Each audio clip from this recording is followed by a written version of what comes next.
দেখতে পাচ্ছি যে জাহাঙ্গীরনগর বিশ্ববিদ্যালয়ের হুমকি দিয়ে জোরপূর্বক তার ইসলামনগর এলাকায় নিজ বাসায় ডেকে এনে সেই নারীকে ধর্ষণ করে। এবং 28 ফেব্রুয়ারি শনিবারে আমরা আরেকটি ঘটনা দেখছি যে পাবনার ঈশ্বরদী উপজেলায় এক বাড়ি থেকে 65 বছর বয়সী দাদি এবং তাকে হত্যা করা হয় এবং পাশের সর্ষেক্ষেত থেকে তার 15 বছর বয়সী নাতনির লাশ উদ্ধার করা হচ্ছে। এবং সর্বশেষ যেটা আমাদের আসলে বিবেককে নাড়া দিয়েছে প্রবলভাবে, সেটা হচ্ছে যে আমরা দেখছি যে গত 1 মার্চ রবিবার আনুমানিক বেলা 2টায় চট্টগ্রামের সীতাকুণ্ডের বোটানিক্যাল গার্ডেন এবং ইকো পার্কের গভীর অরণ্য থেকে রক্তাক্ত অবস্থায় 7 বছর বয়সী শিশুর শ্বাসনালী কেটে শিশুটিকে নৃশংসভাবে ধর্ষণের পর গত 3 মার্চ চট্টগ্রাম মেডিকেল কলেজ হাসপাতালে ওয়ান স্টপ ক্রাইসিস সেন্টারে চিকিৎসাধীন থাকা অবস্থায় শিশুটি মৃত্যুবরণ করেন। এই সব নৃশংস ঘটনার নিন্দা জানিয়ে এবং সংগঠিত এই সহিংসতাসমূহের সুষ্ঠু তদন্তপূর্বক দোষী ব্যক্তিদের দ্রুত আইনের আওতায় আনা, সংশ্লিষ্ট ভুক্তভোগী এবং তার পরিবার এবং একই সাথে এই ঘটনার সংশ্লিষ্ট যারা সাক্ষী রয়েছেন তাদের সুরক্ষা নিশ্চিত করার জোরালো দাবি জানাচ্ছে ধর্ষণ আইন সংস্কার জোট। প্রিয় সাংবাদিকবৃন্দ, আমরা বিশ্বাস করি, ধর্ষণ আইন সংস্কার জোট বিশ্বাস করে যে রাষ্ট্রের প্রত্যেকটি নাগরিকের সুরক্ষা ও নিরাপত্তা নিশ্চিত করা এবং একই সাথে সকল ধরনের সহিংসতা হতে নারী ও শিশুর সুরক্ষা নিশ্চিতের বিষয়ে রাষ্ট্রের একটা বাধ্যবাধকতা রয়েছে। নারী ও শিশুর প্রতি প্রতিনিয়ত যেই সহিংসতাগুলো ঘটে যাচ্ছে তা আমাদের বাংলাদেশের সংবিধানের 27, যেখানে বলা হয়েছে আইনের দৃষ্টিতে প্রত্যেকটা নাগরিক সমতার অধিকারী হবেন, 28 যেখানে বলা হয়েছে প্রত্যেকটা নাগরিক সকল ধরনের, দ্যাট মিনস ধর্ম, বর্ণ, গোত্র, লিঙ্গ নির্বিশেষে তারা কোনো ধরনের বৈষম্যের শিকার হবেন না, 31 যেখানে বলা হয়েছে আইনের আশ্রয় লাভের সমান অধিকার থাকবে এবং 32 যেখানে বলা হয়েছে প্রত্যেকটা নাগরিকের বেঁচে থাকার, দ্যাট মিনস তার জীবন এবং ব্যক্তি স্বাধীনতার অধিকার সুরক্ষিত থাকবে।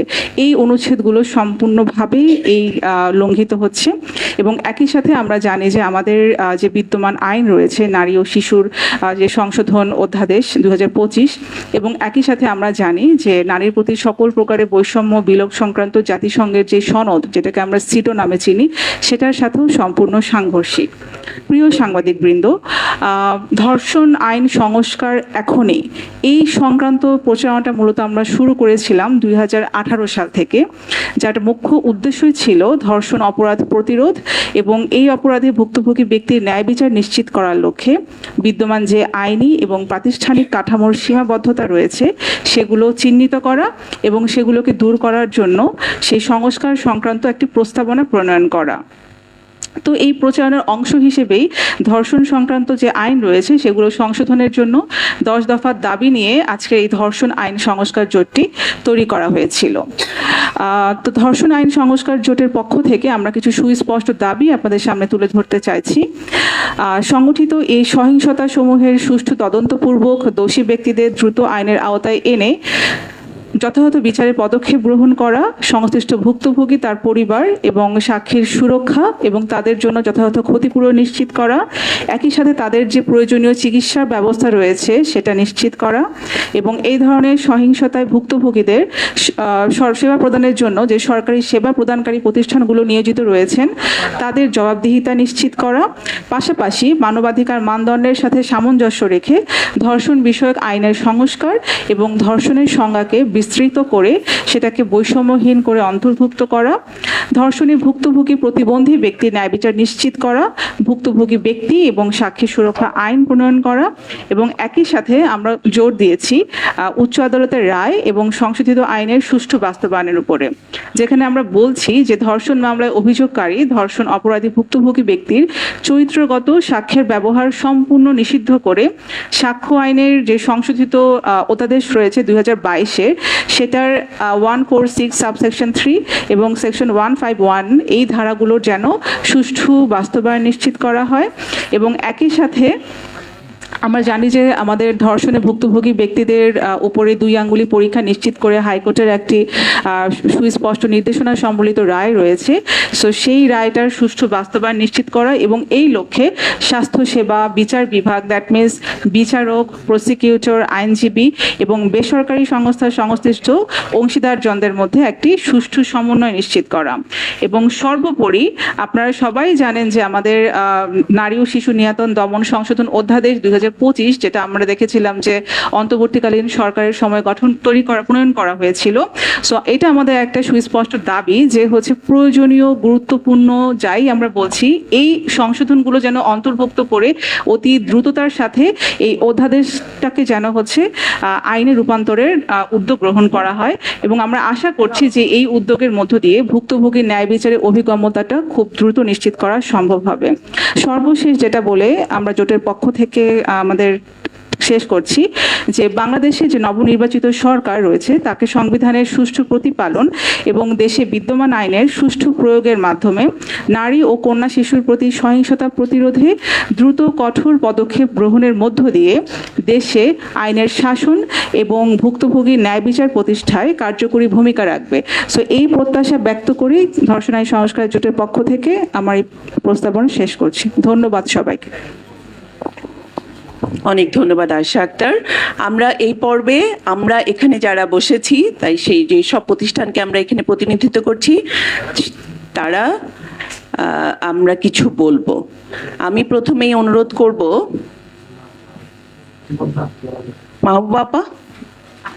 মাহবুবা আক্তার, পরিচালক, অ্যাডভোকেসি ও কমিউনিকেশন ব্লাস্ট।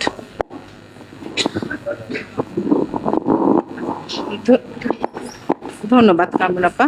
আচ্ছা, এখানে আমি জাস্ট একটু যুক্ত করতে চাচ্ছি আয়শা যে দাবিগুলো আমাদের দিলেন। বিশেষত আমরা যেটা বলতে চাই যে এই ধরনের ঘটনাগুলো যেন না ঘটে, তার জন্য যেন আগে থেকেই আমরা প্রত্যেকটা নাগরিকের যে সুরক্ষা এবং নিরাপত্তার অঙ্গীকার, যেটা রাষ্ট্র যে দায়িত্ব আছে রাষ্ট্রের, সেই জায়গাটা যদি আমরা ঠিকঠাক মতো আমরা কার্যকর করতে পারি তাহলে এই ধরনের ঘটনাগুলো ঘটবে না। সেখানেই আসলে সরকারের দৃষ্টি দেওয়া উচিত। পাশাপাশি আমাদের মহামান্য হাইকোর্ট, উচ্চ আদালতের বেশ অনেকগুলো রায় আমরা পেয়েছি এখান থেকে। তা বাস্তবায়নের জন্য যে পদ্ধতিগুলো রয়েছে, যেমন অনলাইনে আমরা জানি যে জিডির ব্যবস্থা হয়তো করা আছে, কিন্তু সবগুলো থানায় এখনো সেটা কার্যকর হয় নাই। আমরা বারবার করে এই জায়গাগুলোতে বলে যাচ্ছি এবং একটি ওয়েবসাইট প্রকাশ করা, থানাগুলো যেন তড়িৎ গতিতে এই ধরনের ঘটনায় অগ্রসর হন এবং মামলা দায়েরের ক্ষেত্রে যেন প্রতিবন্ধকতা তৈরি না হয়, সেটা যেখানেই ঘটে থাকুক না কেন, সেই বিষয়গুলো যদি একটু গুরুত্বের সঙ্গে দেখেন এবং সরকার যদি এটা তদারকি করেন, তাহলে আমার মনে হয় এই ধরনের ঘটনা ঘটবে না এবং আমরা ভুক্তভোগীর সুরক্ষাটা নিয়ে আমাদের এত কথা বলতে হবে না, আগে থেকেই আমরা এই বিষয়গুলোকে প্রতিরোধ করতে পারবো। ধন্যবাদ।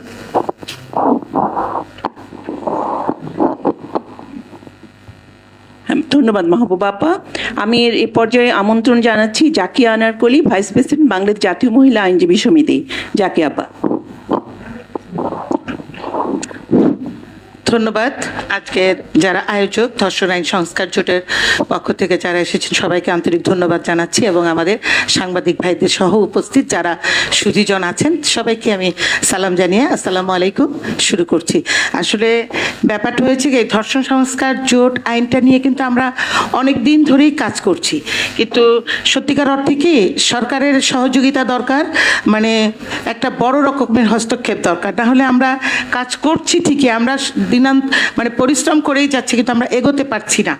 এক, দুই নম্বর হলো পুলিশি তদন্তে জবাবদিহিতা থাকতে হবে।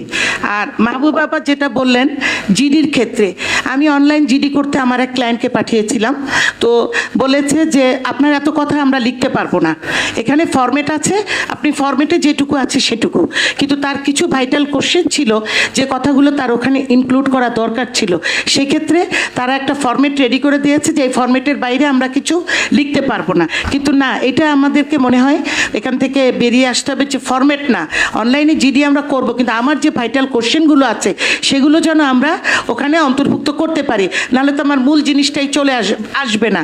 কেন ফরম্যাটে একটা গদ বাতা জিনিস লেখা, মনে করেন একটা পারিবারিক সহিংসতা হলো, সে কথাটা লেখা যাবে না, বলবে যে ঠিক আছে আপনার সাথে ঝগড়া হয়েছে চলে, কিন্তু কতদিন হয়েছে চলে গেছে ওয়াইফ, বা মারামারি হয়েছে, বা এই নিয়ে একটা ঝগড়াঝাটি, একটা মানে পরিবেশ সৃষ্টি হয়েছে, এই কথাগুলো ওখানে ইনক্লুড করা যায় না। তো এই ক্ষেত্রে মনে হয় আমাদের একটু কাজ করা দরকার, মানে থানার সাথে যে মানে কর্তৃপক্ষের সাথে, যে আমরা যেন এই জিনিসটাকে একটু উন্নত করতে পারি। আর একটা কিছু কথা আমি আসলে বলতে চাই যে এখানে আমরা যে সমস্ত কাজগুলো করি সবার আগে দরকার আমাদের সুরক্ষা, সংশ্লিষ্ট ভুক্তভোগী যে আছে তার সুরক্ষা এবং তার পরিবারের সাক্ষীর সুরক্ষা, এটা হলো সবচেয়ে জরুরি। কারণ ঘটনাটা ঘটে গেলে পরে সে একটা ট্রমাটাইজ অবস্থায় চলে যায়, এবং তাদেরকে আমরা কিভাবে সুরক্ষা দিতে পারি। সরকারের একটা মনে হয় একটা সেবামূলক তহবিল থাকা উচিত, কারণ আমরা ব্যক্তিগতভাবে বা আমাদের যে সমস্ত সংস্থাগুলো আছে সবার পক্ষে এই সুরক্ষা দেওয়া সম্ভব না। সরকারের একটা শক্ত তহবিল থাকলে সম্ভবত আমরা এটার মাধ্যমে তাদেরকে সুরক্ষা দিতে পারবো। ধন্যবাদ সবাইকে। অন্যরা বলবে আবার। ধন্যবাদ জাকিয়া আপা। এই পর্যায়ে কথা বলবেন শাশ্বতী বিপ্লব, সহযোগী পরিচালক, সামাজিক ক্ষমতায়ন, আইনি সুরক্ষা কর্মসূচি এবং জেন্ডার জাস্টিস ও ডাইভার্সিটি কর্মসূচি ব্র্যাক। থ্যাংক ইউ কামরুন আপা, সবাইকে শুভ সকাল।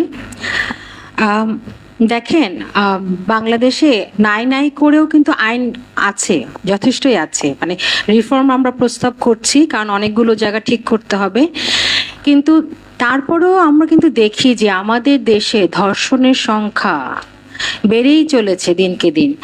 আমাদের বোধহয় একটু মানে ভাবাও দরকার আছে যে এই সংখ্যা, একটা হচ্ছে যে আইন দিয়ে আমরা হচ্ছে যারা কিনা ধর্ষণের কাজটা করছেন তাদের আমরা বিচার করব, কনভিকশনের জায়গাটা, কিন্তু কেন হচ্ছে প্রিভেনশনের জায়গাটায় অনেক বেশি কাজ করার আছে। সেখান থেকে আপনারা যারা এসেছেন মিডিয়ার মানুষজন, তাদেরও কিন্তু একটা স্ট্রং ভূমিকা এখানে রাখার সুযোগ আছে।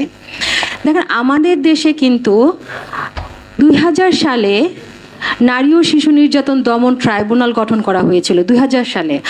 অলমোস্ট 26 বছর হতে চলল, কিন্তু আমরা যদি ট্রাইব্যুনালের দিকে তাকাই, এই ট্রাইব্যুনালটা কিন্তু বানানো হয়েছিল যেন নারী নির্যাতন সংক্রান্ত আইনগুলো 3 মাসের মধ্যে নিষ্পত্তি হয়। যেহেতু রেগুলার যে কোর্ট যে সিস্টেম, সেখানে যেহেতু এই নারী ও শিশু নির্যাতনের যে কেসগুলো সেগুলো ডিলে হয়ে যায়, সেজন্য যেন দ্রুত হয়, এক্সপেডাইটেড হয়, সেই জন্য কিন্তু নারী নির্যাতন দমন ও শিশু নির্যাতন দমন ট্রাইব্যুনালটা গঠন হয়।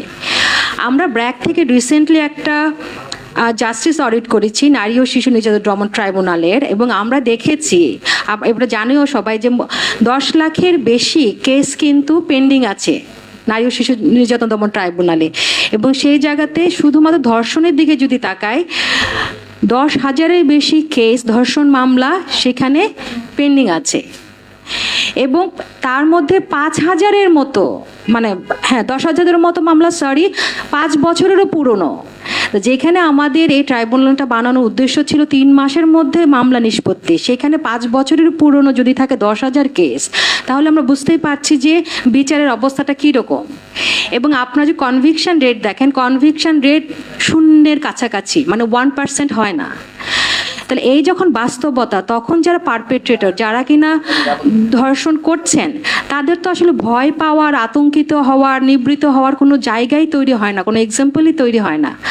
কাজে আমরা যতই রিফর্ম করি না কেন, আমরা যদি ইমপ্লিমেন্টেশনের দিকে না যাই, আমরা যদি ল এনফোর্সমেন্ট এজেন্সির কাজগুলো ইনক্লুডিং জুডিশিয়ারি সিস্টেম আমরা যদি এনশিওর না করি, আপাও বললেন আমাদের এই দাবি দেওয়ার মধ্যেও ছিল যে একদম পুলিশ থেকে শুরু করে, জাজ থেকে শুরু করে, প্রসিকিউটর থেকে শুরু করে সবার কিন্তু একটা ম্যাসিভ ক্যাপাসিটি গ্যাপ আছে এখানে। How to deal with the rape victim or survivor. আমরা কিন্তু অনেক বছর, আমার মনে হয় আমার জন্মলগ্ন থেকেই আমি শুনছি যে একজন ধর্ষণের শিকার নারী বা শিশু, তাকে কতবার একই প্রসেসের ভিতর দিয়ে যেতে হয়, তাই না? তাকে একবার তো সোসাইটিতে যেতে হয়, পরিবারে যেতে হয়, যে দুনিয়ার এত মানুষ থাকতে তোর সাথেই কেন ঘটলো, রাইট? তারপর তাকে জাস্টিফাই তাকেই করতে হয়। এই যে প্রসেসগুলো, এটা কি আমরা গত 50 বছরে, 54 বছরে বাংলাদেশের যে অস্তিত্ব, আমরা কি এখান থেকে এক পাও আগাতে পেরেছি? আমরা কিন্তু এমনকি সোশ্যাল মিডিয়া, এখন তো আমাদের আরও মানে শাকের ওপর বোঝার ওপর শাকের আটির মতো হচ্ছে সোশ্যাল মিডিয়া যুক্ত হয়েছে, রাইট?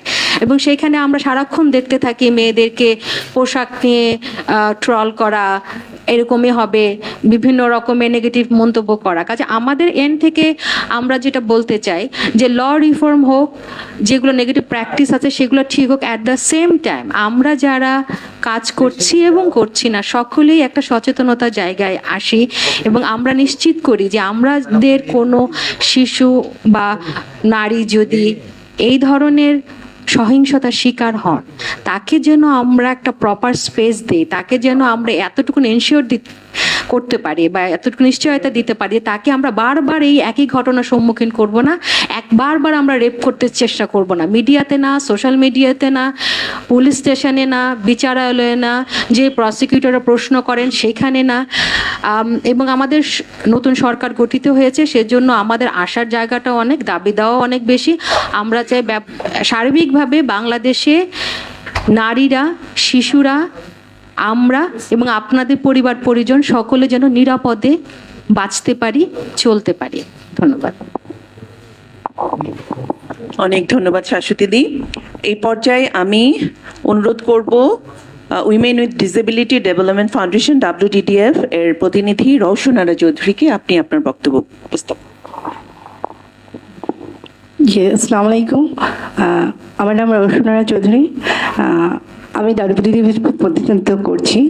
মূলত আমরা এই ব্লাস্টে মানে এদের জোটের সাথে আমরা একত্র প্রকাশ করছি এবং আমরা প্রথমত তীব্র নিন্দা ও ক্ষোভ প্রকাশ করছি সমসাময়িক এই সামাজিক অবক্ষয়ের জন্য।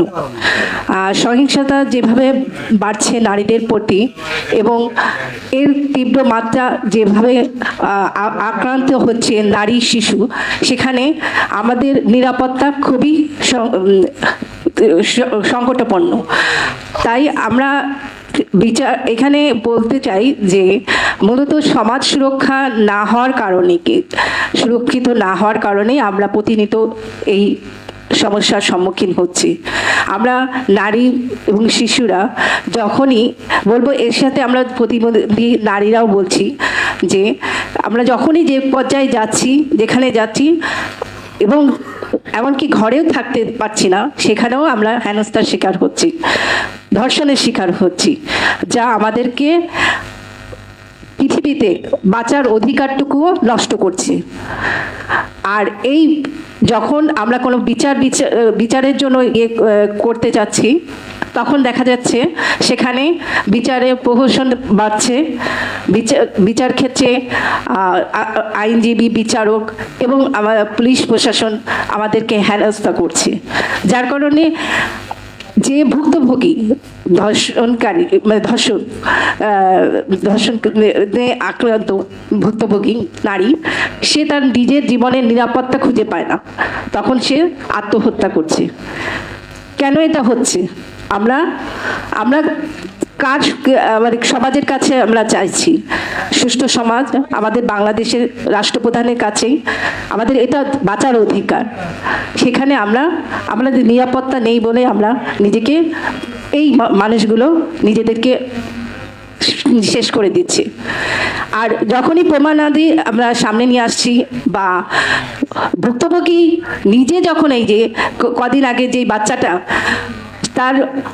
তার যে উপর অবিচার হয়েছে সে যখন প্রমাণ নিয়ে সামনে এসেছে, কিন্তু সেইটাও আমরা উত্তোলন করতে পারছি না বিভিন্ন প্রোটোকলের আবদ্ধের কারণে। আমাদের এই যে আপনারা একটু আগে বলেছেন যে ফরম্যাটের কারণে আমরা অনেকগুলো